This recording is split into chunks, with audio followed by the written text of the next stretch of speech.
Okay, so we have our BRE experiment here, and it's called Photosynthesis, Traditional versus Untraditional. By Jayden Ocasio. And Nikolas Mansourian.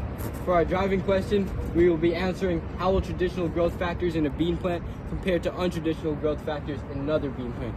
For our traditional factors, we have water, sunlight, and a regular, stable, constant temperature.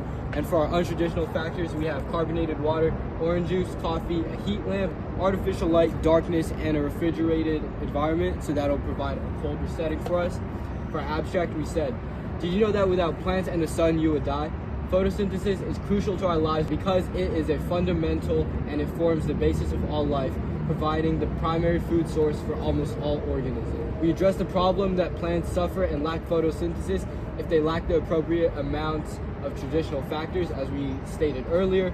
We tested our hypothesis by using a control experiment and a test experiment. Our hypothesis was that we predicted that traditional factors such as regular sunlight, water, and a regular constant stable temperature will positively affect the way that a bean plant conducts photosynthesis compared to a bean plant with untraditional factors. And our procedure included the following steps. We took pots this size for each of the plants, filled them up with the same soil, each one of them.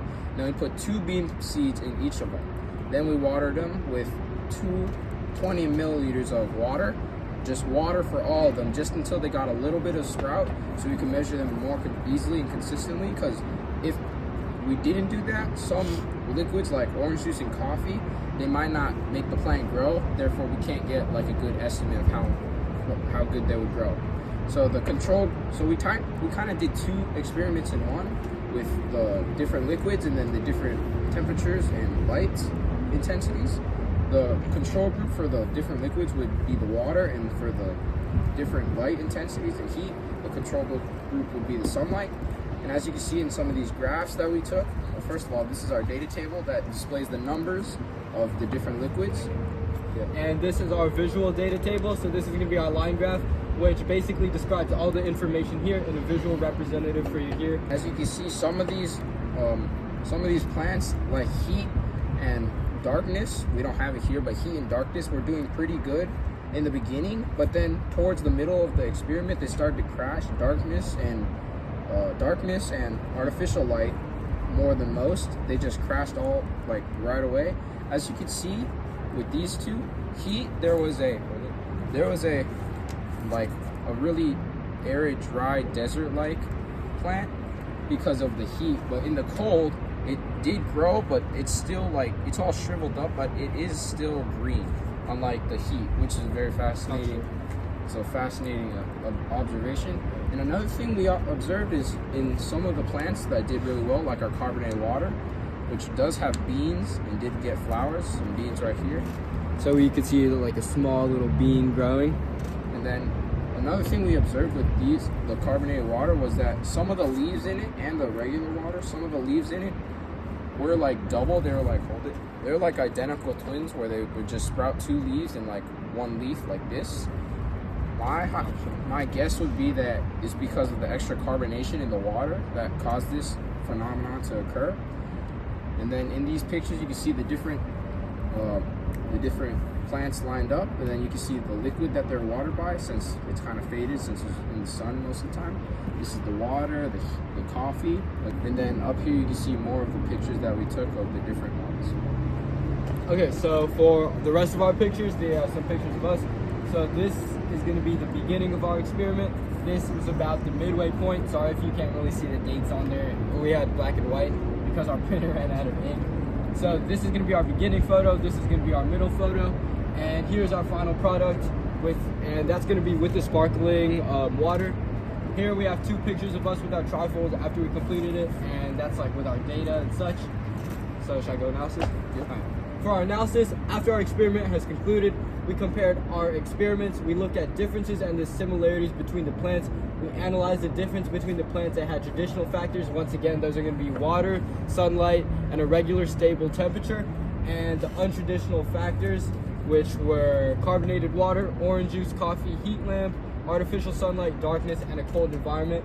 So we did a visual analysis, and obviously we compared this and we went ahead and measured these. So we took data in centimeters and we did this data weekly. So that was part of our analysis that we did.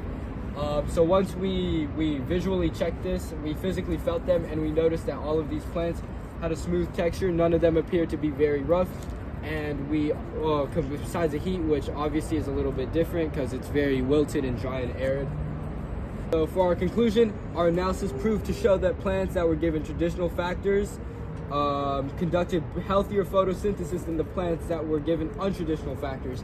Our data went ahead and supported our hypothesis. Once again, our hypothesis was that traditional growth factors in a plant would conduct healthier photosynthesis than untraditional growth factors in the plant, obviously referring to the bean strap there. And yeah, our data supports our hypothesis and even shares similar results to experiments done by National Geographic Society. Another thing to note that I forgot if I mentioned, in the graphs, we did measure by height and height only. As you can see in some of these pictures, this is the water and this is the sunlight, which are technically the same thing. The water grew more leaves, but the sunlight did grow taller. So these two photos right here, you can see that. And if we were gonna do this experiment again, we would, first of all, we would cut this in two, like right here. We'd separate these more visually. So as you can see, kind of conflicting scales of analysis. So obviously you can kind of see here we have liquids, so that included water, carbonated water, orange juice, and coffee. Those were liquids. We would want to split up the experiment there, and we'd also want to have a separate experiment for non-liquid factors, which included heat, sunlight, artificial light, darkness, and a cold environment.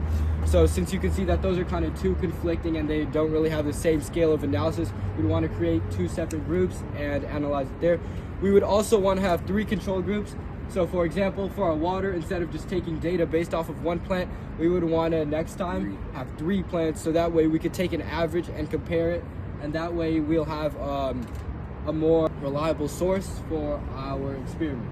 So some other fun facts are that traditional growth factors in a plant, including light, water, nutrients, and stable temperature, were pretty good for a plant. Yeah. An outlier was that the sparkling water was the best plant that grew, so that is an outlier to our hypothesis. But other than that, the data did support our hypothesis. Yep. So another important thing to keep in mind is that plants can be grown in a variety of places, including indoors, outdoors, in soil, on hard surfaces, on soft surfaces, and even in water.